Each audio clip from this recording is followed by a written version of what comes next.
On a world left unfinished by the gods, a shadowy faction threatens all humankind. The only thing that stands between these villains and the ancient technology they covet are the freelancers.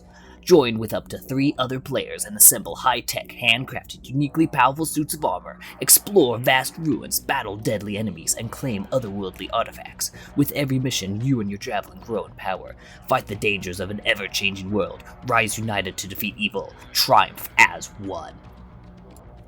Unless BioWare messes up so bad that the game is deemed a commercial failure and not worth the effort to save, as that would require those in charge to have an IQ more than 7 and the forethought to make the game capable of running without the need of an internet connection. I'm not going to discuss why Anthem failed in the first place, as there are many videos on this platform already discussing it. However, I do not appreciate the sly and disgusting practice that is video game annihilation, especially when EA states the service will sunset in January, but only if you own it. If you're trying to enjoy it one final time through EA Play or Game Pass, well, too bad. We're just going to remove it early for no reason. Oh, I'm sorry, it's not like I was paying you a monthly subscription to play this game because I can't buy a copy. You, EA, for no reason removed my access to it, and now I have 5 hours of gameplay footage to an unfinished campaign. You may say that 5 hours isn't too much time. No, my first experience playing this game was many years ago with a friend on their Xbox, where we played the entire game over several months. Then back in July, I heard that the servers were shutting down in January, so I decided to make a playthrough and a separate video of appreciation for one of my favorite games.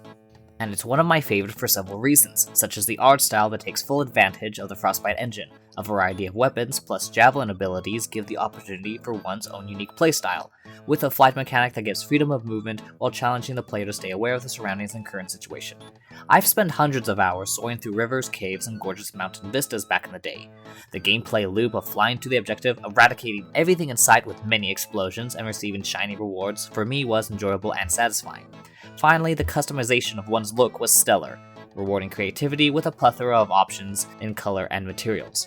However, the writing, voice acting, and characters are weak but captivating enough for me to be invested in the world and story. This game has flaws, and its release back in 2019 was a mess, and BioWare definitely has to share some of the blame. But in its current state, it is totally worth saving and has the potential to be a great game.